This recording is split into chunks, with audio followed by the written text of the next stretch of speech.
Bonjour à tous et bienvenue dans cette troisième vidéo sur la chaîne des automatismes, la chaîne YouTube des automatismes.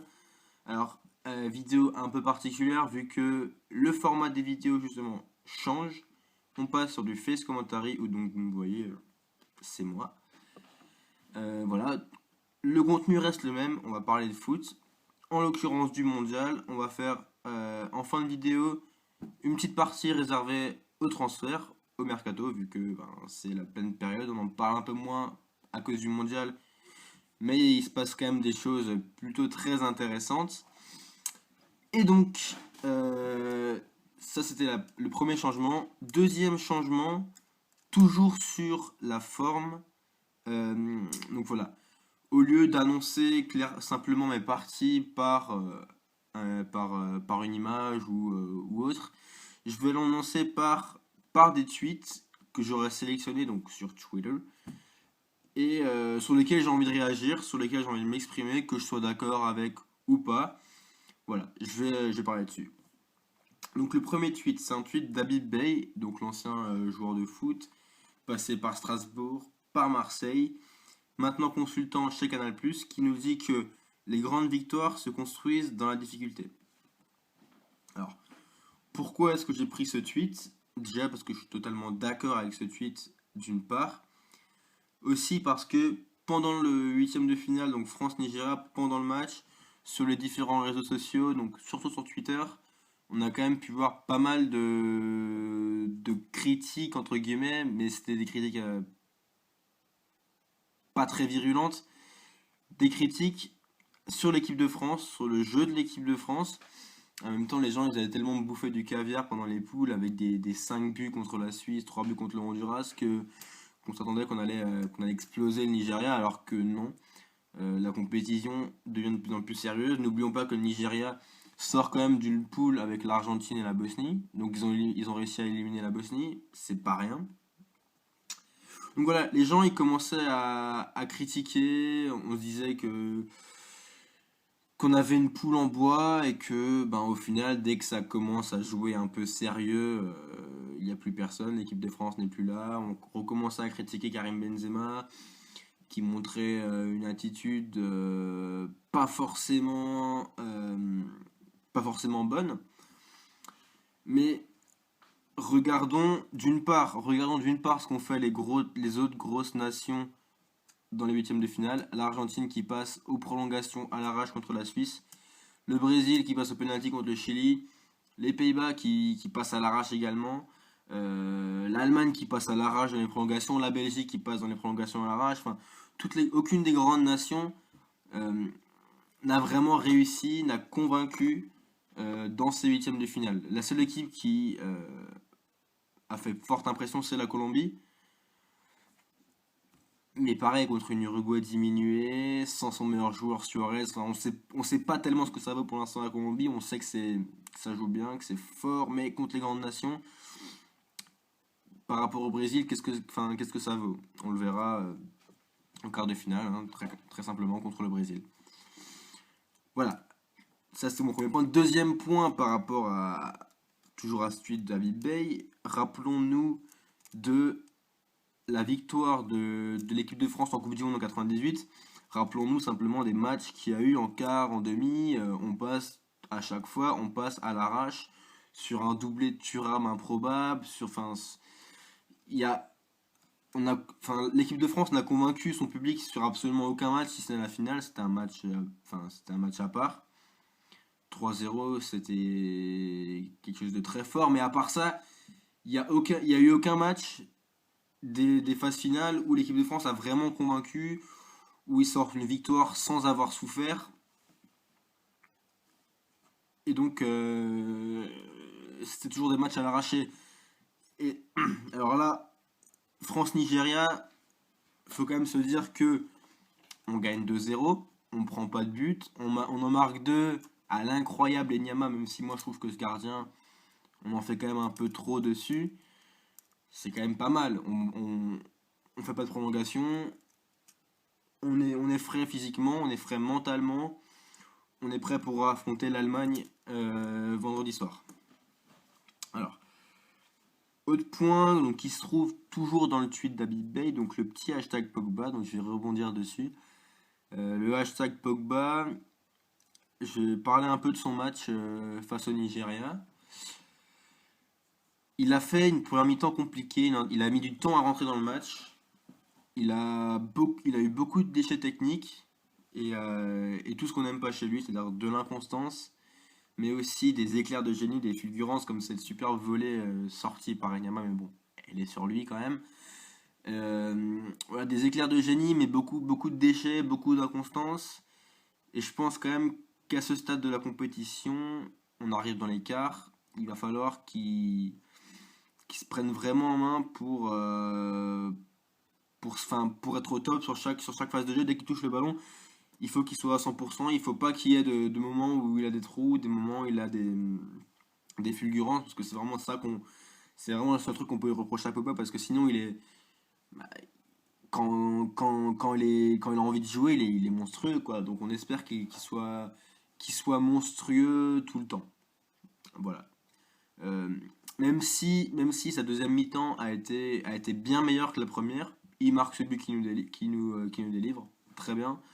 Il est plus présent, il est plus constant, il fait moins d'erreurs. C'est ce qu'on lui demande. Après, moi, de là à le considérer comme le taulier technique de l'équipe, je sais pas. Je préférais quand même prendre Matuidi au milieu de terrain. Je trouve que Matuidi est plus utile et est plus précieux que Pogba.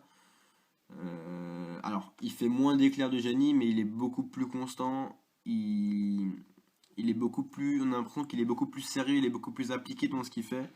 Il fait très peu d'erreurs.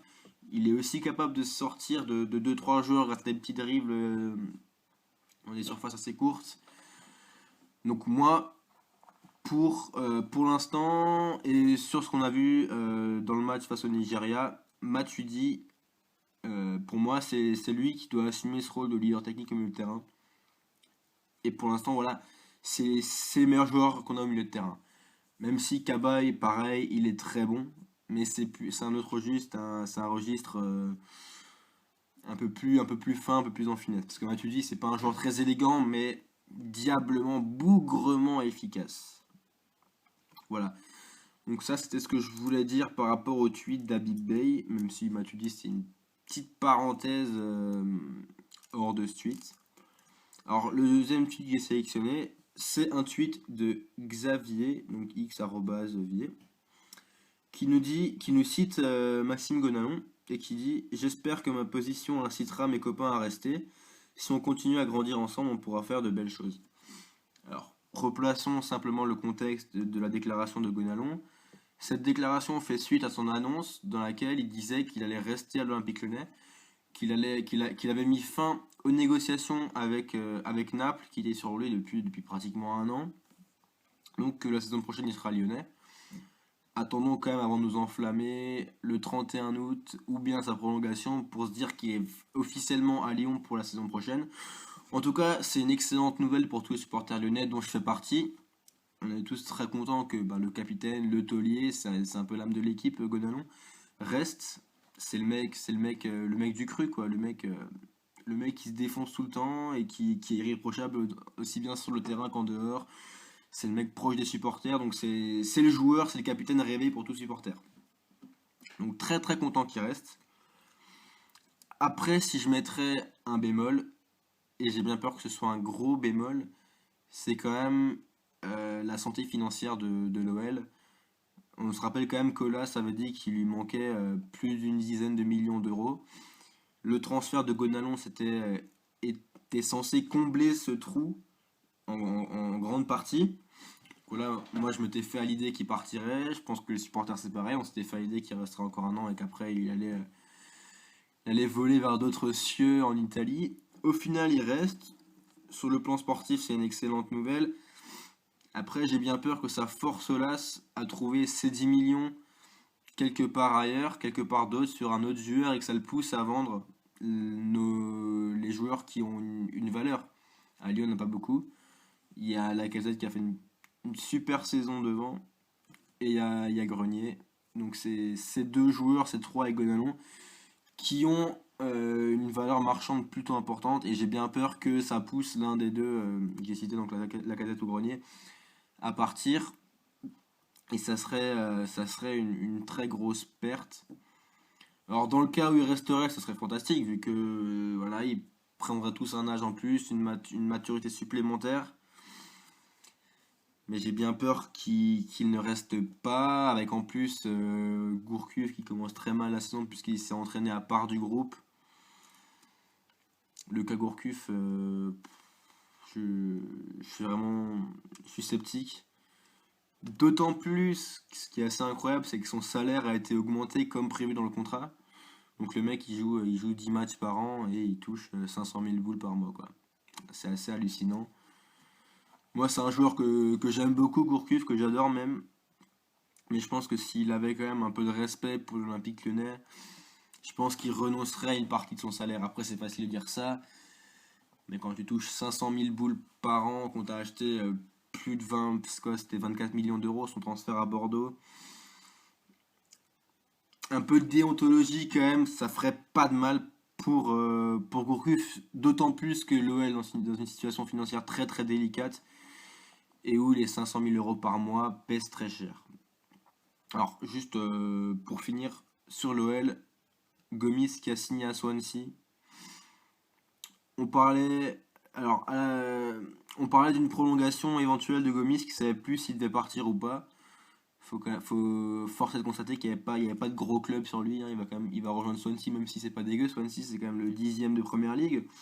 C'est un beau challenge sportif. Il y a pas, je pense qu'il espérait quand même des plus gros clubs et il y avait personne qui est venu frapper à la porte.